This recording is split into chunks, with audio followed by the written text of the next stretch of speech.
What's a deadbeat like you doing in my place? My own son called me a parasite on Christmas Eve, standing right there in my mountain cabin in the Smoky Mountains, surrounded by his wife's family who had swallowed every single lie he'd fed them. They saw me as nothing more than a deranged old man disrupting their picture-perfect holiday. But as I watched my boy pretend to own the home I had built with my own two hands, I knew one phone call would turn his face ghostly white with terror. Let me know in the comments where you're listening from tonight. Trust me, you'll want to stay until the very end to hear what that one phone call did to my son. Christmas Eve couldn't have arrived at a better moment. After the worst year of my career, 4 massive real estate deals fell apart. Clients threatened lawsuits from every direction. I needed this escape. Just me, my mountain cabin, and absolute silence for the next 5 days. The winding road up to the Smoky Mountains always soothed my soul like medicine. Every curve brought back memories of building this place with my late wife Amanda 20 years ago. She had called it our haven, and after losing her to cancer 4 years back, it had become mine alone. This cabin stood for everything we had dreamed of, a refuge where the world couldn't touch us, where business stress melted away like snow under spring sun. Every log, every stone had been chosen with love. It was supposed to be my unbreakable promise of peace.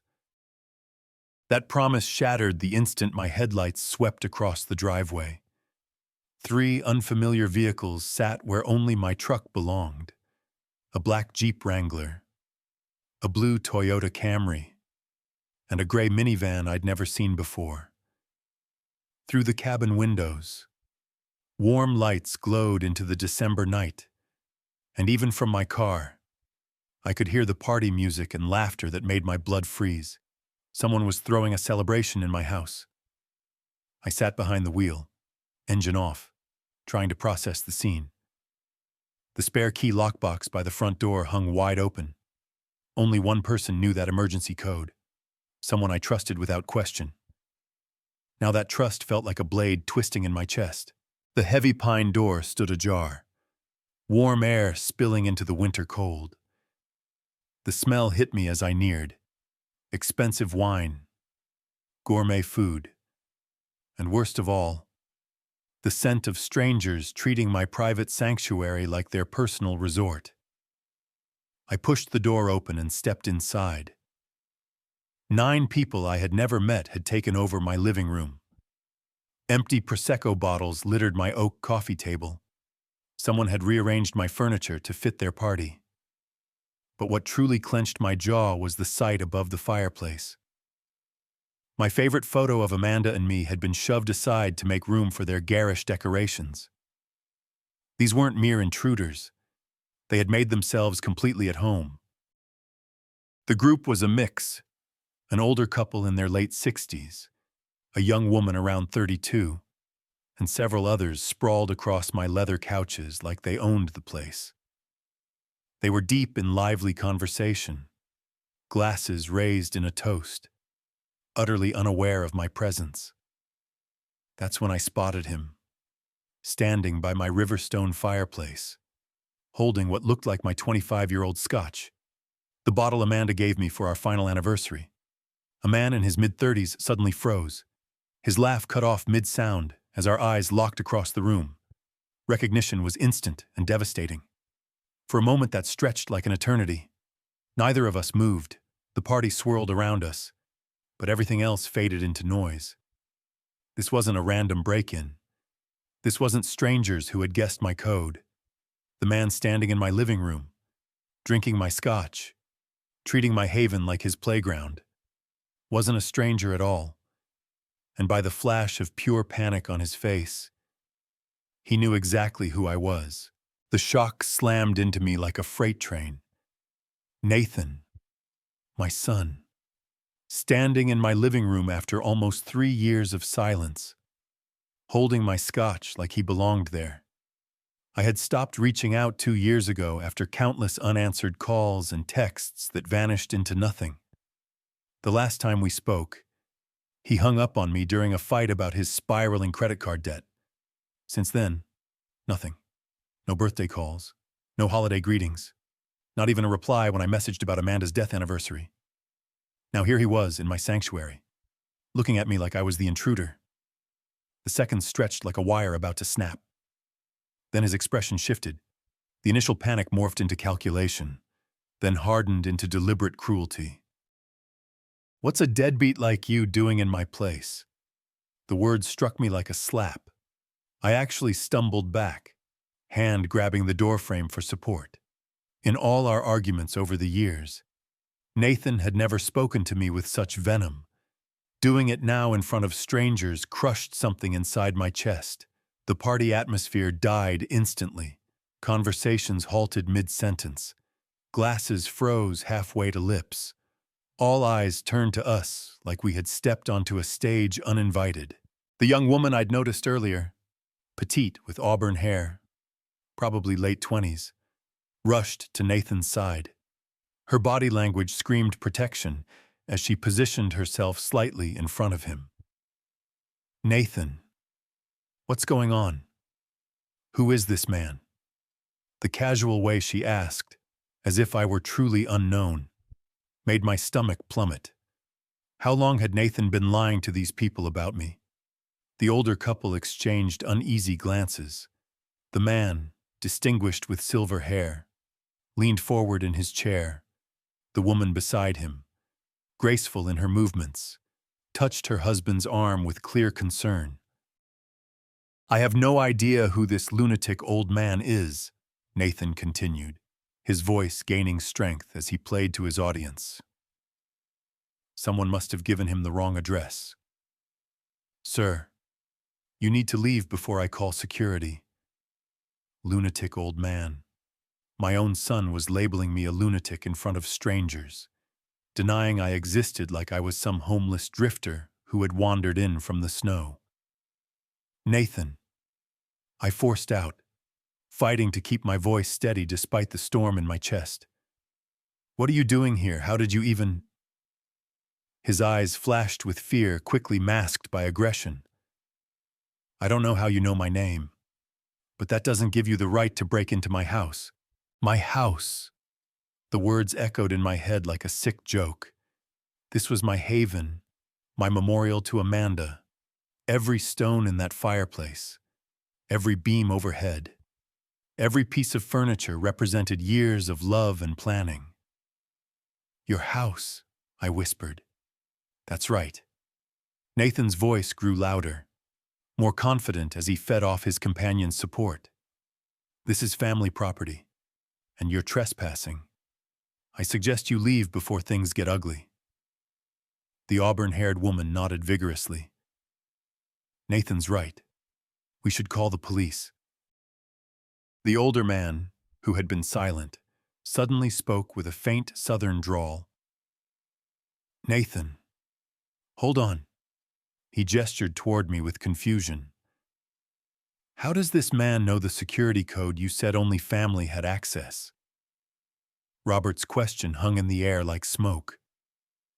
I watched Nathan's face. Panic flickered before he suppressed it. He must have been watching the cabin. Nathan stammered. "These mountain areas have issues with people like him." But Robert wasn't convinced. "The alarm was armed when we arrived. You disarmed it yourself.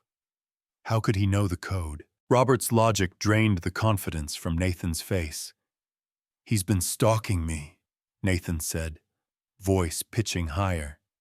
"These areas attract crazies. He probably watched me enter the code from afar." Even Nathan seemed to realize how absurd that sounded. Robert's eyebrows rose skeptically. Memorizing a 7-digit code in the dark was impossible. But Nathan pressed on. "This is my family's mountain property. I inherited it from my grandfather 3 years ago." Laura, the graceful older woman, tilted her head in confusion. "Nathan, you never mentioned a grandfather or any inheritance." Doubt crept across their faces. These people clearly cared for Nathan, but cracks were forming in his story. Sophia, the auburn-haired woman, looked torn between loyalty and suspicion. Nathan wouldn't lie about something this big, she said, but her voice wavered. Would he? Nathan's face flushed crimson. Why would I lie about my own property? This lunatic is trying to scam us. That was enough. I had listened to my son call me a deadbeat, a lunatic, and now a scammer. The pain was sharp, but resolve took over. I stepped forward, voice calm despite the chaos inside. I'm his father.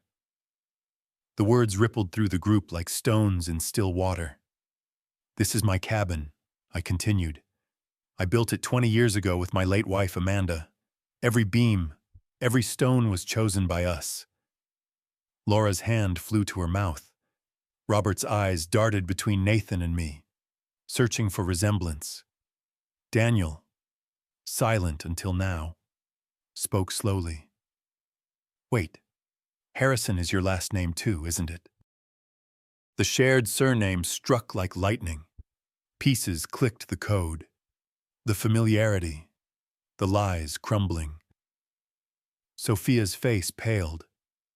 Nathan, she whispered, is this man really your father? Nathan's mouth opened and closed wordlessly. His performance was collapsing. No, he managed, but the denial rang hollow. I don't know what kind of game this is. Nathan! Robert's voice cut through with quiet authority. If this man is lying, calling the police will settle it fast. Sophia was already dialing, movements sharp with anger and confusion. That's exactly what I'm going to do. I'm calling the police right now. As she raised the phone, I caught Nathan's expression. The mask had fallen completely, revealing the scared boy I remembered from childhood lies. The ringtone filled the silence as Sophia waited. Nathan stood frozen, knowing in 10 minutes every lie would be exposed by official records. His grandfather's inheritance, his ownership. Perhaps bigger deceptions I hadn't uncovered. The truth was coming whether he was ready or not. Red and blue lights sliced the darkness, followed by 3 firm knocks that silenced everyone. 2 officers entered with practiced efficiency. The senior one, sturdy with salt and pepper hair, scanned the room with sharp eyes. His younger partner positioned herself to observe all angles. We got a call about a break-in, the senior officer said. What's the situation? Sophia stepped forward, pointing at me. This man broke into our cabin. He's been harassing my husband and claiming he owns the property. Nathan nodded frantically. He's a deranged stranger stalking me. Officer, I've never seen him before. The casual denial from my son twisted the knife. But I kept steady. I'm Chris Harrison. This is my property. The officer's gaze shifted between us, noting the shared name. Can you prove that? Mr. Harrison. I have documentation in my truck. I just came from my lawyer's office updating estate papers. The folder is in my briefcase. The female officer nodded. Let's see it. The walk to my truck felt endless. Behind me, Nathan's voice grew desperate, painting me as a con artist. But I knew what the folder held. 20 years of legal proof to end the farce. I returned with the thick manila envelope. The senior officer spread the contents on my coffee table under his flashlight. Property deed, tax records, insurance policies, building permits, final inspection from when Amanda and I completed the cabin. He examined each seal and signature carefully. The room held its breath. These documents clearly show Chris Harrison as legal owner since 2004, he announced. His gaze turned to Nathan with new scrutiny. Son, why did you claim ownership of property that isn't yours? Color drained from the Bennett family's faces. Laura's hand covered her mouth. Robert's expression shifted to anger. Daniel stared at Nathan like seeing a stranger. Sophia stepped back, her protective stance gone. Nathan, you told us this was your grandfather's place. I can explain, Nathan started, but his voice cracked. Making false ownership claims is serious, the female officer said sternly, especially with false reports to police. The senior officer closed the folder and handed it back respectfully. Mr. Harrison, I apologize for the confusion. Your paperwork is in order. He surveyed the group who had treated my home like a resort. The question now is what you want done about this. The officer was asking if I wanted these people, including my son, removed from my property. After 3 years of silence, after being called a deadbeat in my own home, after watching Nathan lie to people who cared for him. The choice should have been simple. But looking at my son's face, seeing the boy I raised beneath the lies, made it the hardest decision of my life. Every eye fixed on me as the question hung like a blade. 35 years of fatherhood, 4 years of widowhood, 3 years of silence all converged into this moment. I looked at Nathan, really looked, trying to find the little boy who built blanket forts in this room when we finished construction, who helped plant the maple saplings now towering outside. The boy I promised Amanda I would always protect. I'll always take care of him. I had whispered in her final days as cancer took her. He'll never be alone while I breathe. Now that promise felt like chains. Laura Bennett stepped forward, composure cracking with distress. Mr. Harrison, please. We had no idea. We're terribly sorry for intruding. Robert nodded beside his wife. We never would have come if we knew the truth. Nathan said this was his family property, inherited from his grandfather. We were even planning to invest $30,000 in his new startup, Laura added, voice thick with shame. $30,000. These decent people had nearly handed over life savings based on my son's lies. The deception was worse than I imagined. Sophia, frozen since the verification, found her voice. Nathan told me his father abandoned him as a child. He said you walked out and never looked back. The betrayal cut deeper than any wound. Not only had Nathan denied me tonight, he had erased me from his life story for months, perhaps years, to these people who loved him. I wasn't absent. I was the villain in a sob story for sympathy and money. My voice came out rough. You called me a deadbeat in my own home on Christmas Eve. Nathan flinched. Dad, please, I can explain. Can you? The question escaped before I could stop it. Can you explain telling your wife I abandoned you? Can you explain planning to take $30,000 from her parents with lies? Can you explain drinking my scotch, moving my wife's photos, treating my haven like your playground? The officer shifted, recognizing a family crisis deeper than trespassing. I've been enabling this for years, I said. Realization hitting like ice water. Every bailout, every debt I covered, every excuse. I hadn't helped him. I had created the man who could call me a parasite without blinking. Amanda asked me to care for him, to help him become the man she believed in. Instead, I turned him into someone who could scam good people and deny his father.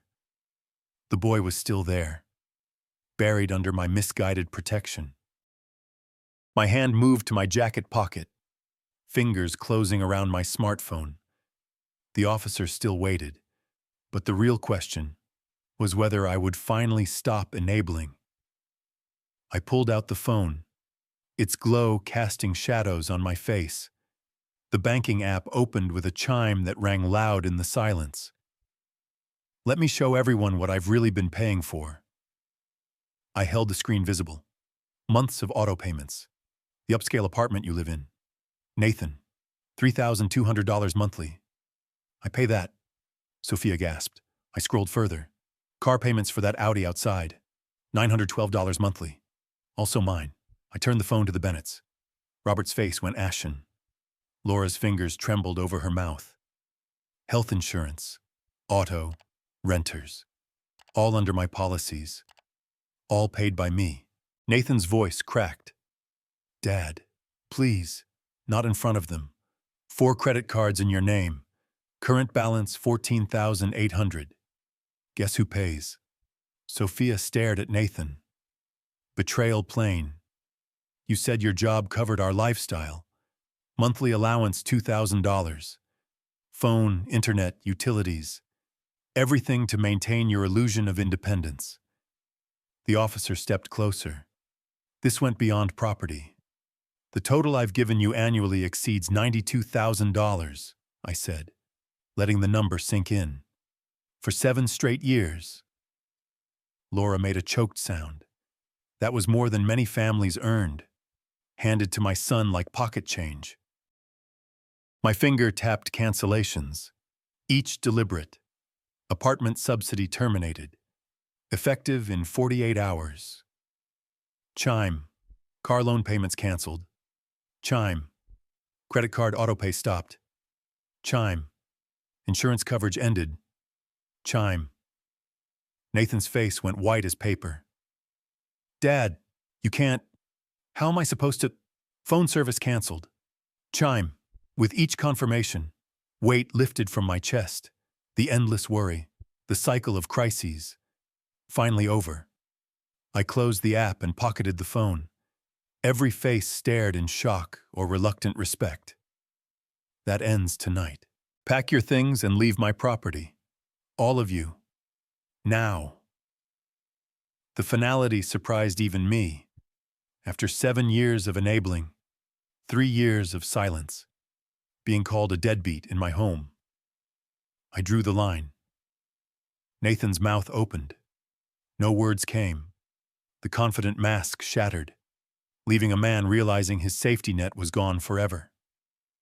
The Bennetts stood frozen, calculating how close they came to losing $30,000. Sophia looked between Nathan and me, seeing their marriage built on lies. The officer nodded.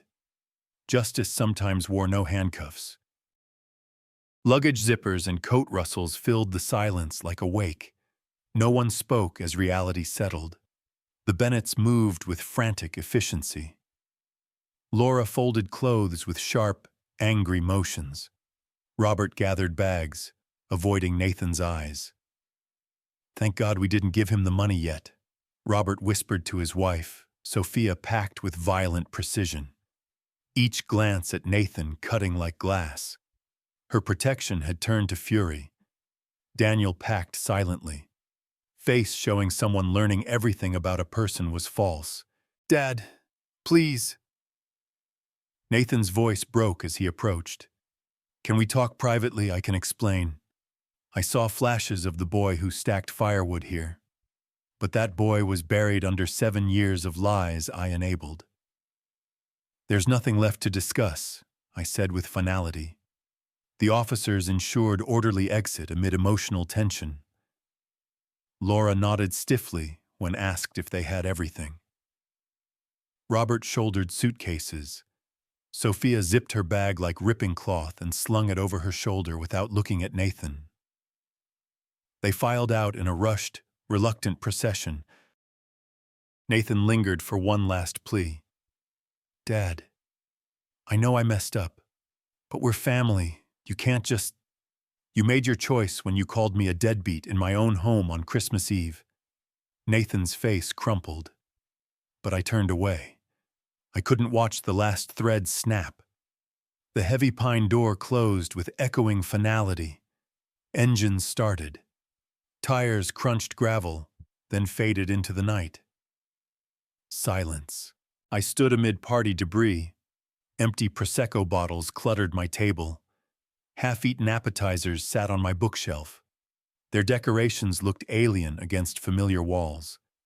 My sanctuary violated. Reclaimed. now sat in the aftermath of a family implosion years in the making. I sank into my leather chair by the fireplace, the same spot Amanda curled up with books on winter nights. The silence felt different. Not peaceful, but hollow and aching. For 35 years, I was Nathan's father. For the last 7, his enabler. Tonight I became his consequence. The weight settled like a heavy blanket. I had kept my promise to Amanda. I had taken care of Nathan. But caring became doing everything for him. I created a man who could call his father a deadbeat without flinching.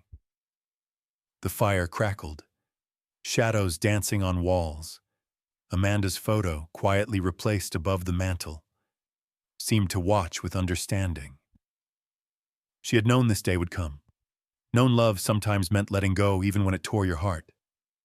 I closed my eyes and let silence wash over me. Tomorrow would bring consequences. Nathan would learn to stand alone. The Bennetts would process betrayal. Sophia would decide if her marriage could survive lies. But tonight, I felt strange peace from finally doing right, even at great cost. 1 week after that Christmas Eve confrontation, my phone painted escalating desperation. 27 missed calls, all from Nathan. The peace lasted 12 hours. Texts began next morning, evolving daily. Day 1, Dad, please call. Day 3, we're in a motel. Day 5, Sophia's family won't help. Day 7, please, I have nowhere else. I ignored them. But the panic grew. Arrogance faded. On day 7, an unknown number rang. Against judgment, I answered, Dad, don't hang up. Nathan's voice sounded hollow, defeated. We're living in my car now. The words hit hard, but I stayed silent. This was consequences without a net. The Bennetts cut all contact, he continued, voice cracking. Robert called me a lying scumbag and hung up. Laura won't answer when Sophia visits. I pictured their disappointment. Anger at being played by family. Laura was furious about the fake investment. Nathan added, they're good people, Dad. They worked double shifts. Laura cleaned offices weekends. Robert drove rideshare after his day job. All to help what they thought was real. The betrayal stunned me. They weren't rich. They scraped savings to help their son-in-law's dream. Suddenly, Sophia's voice exploded in the background. Tell him we're in your car. Tell him my parents won't look at me, Sophia. Please, no. Her voice rose as she grabbed the phone. Mr. Harrison, your son destroyed my family's trust. My parents exhausted themselves for that money. Pain laced her anger. Humiliation of explaining their nest egg nearly went to a con artist they welcomed. They were proud their daughter married success. Sophia continued, voice breaking, and it was all lies.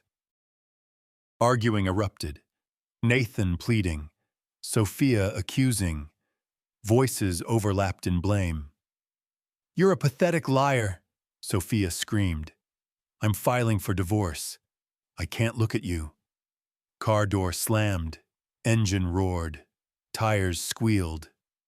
Silence. The line died, leaving me in my quiet cabin with the weight of it all.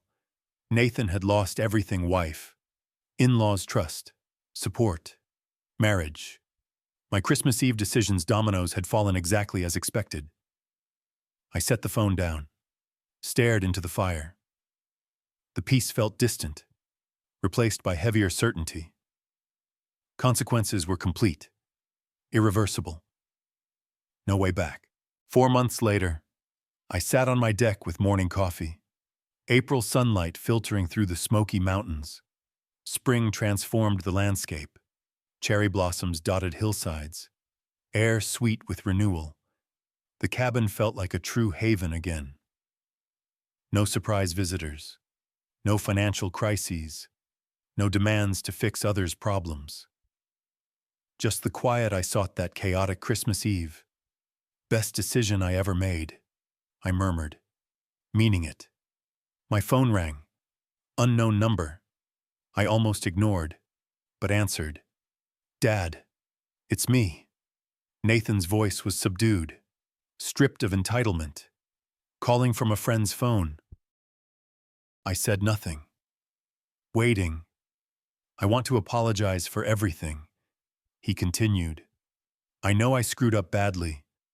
I'm working at a distribution center now, loading trucks. Sophia and I are divorced. The news hit softer than expected.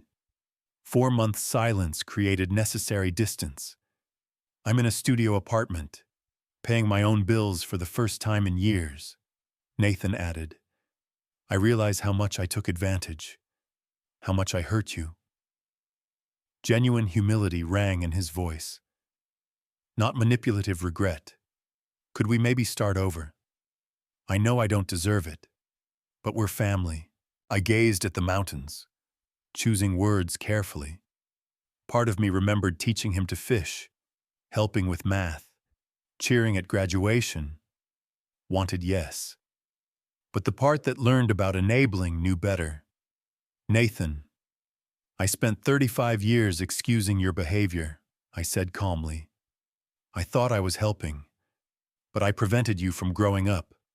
Every bailout robbed you of strength, character. Silence stretched. I wondered if he hung up. I won't be your safety net anymore. I said, that's not love. That's enabling. And I'm done. Dad, please. Next time you're in trouble, don't call me, I said, recalling Christmas Eve clearly. Call those officers like you did that night. Maybe they'll have better advice. I ended the call, blocked the number, deleted his contact. His name vanished from my phone like mist in mountain air. The small act felt liberating. I set the phone aside, looked at the view that drew Amanda and me here 25 years ago. Mountains stood unchanged, offering perspective only distance and time give. Amanda would understand. I realized. She asked me to care for Nathan, not cripple him with protection. Real love meant letting people face consequences, even when it broke your heart. A bluebird landed on the railing, feathers bright in morning light, cocked its head, then flew free toward the forest.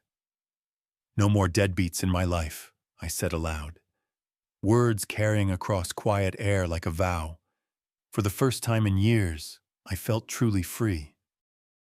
Sometimes the hardest lesson is that love doesn't mean saying yes to everything. I learned enabling isn't caring, it's crippling. For 35 years, I thought catching Nathan when he fell made me a good father. But real love sometimes means stepping back and letting people face consequences. This true story changed everything I believed about family duty, like grandpa tales passed down. It carries deep truth. We can't save people from themselves. The most loving act I ever did for my son was the hardest. I stopped being his safety net. When Nathan called me a deadbeat in my own home, it wasn't just cruel. It was the wake-up call I needed for years. True stories like this remind us we sometimes lose everything to find freedom. The mountains taught me that Christmas Eve, peace comes not from avoiding conflict, but from doing right, even when it costs everything. That's a lesson worth sharing, like grandpa stories that shaped my own understanding of tough love. If this story touched you, share your thoughts below. Have you ever chosen between enabling someone and truly loving them?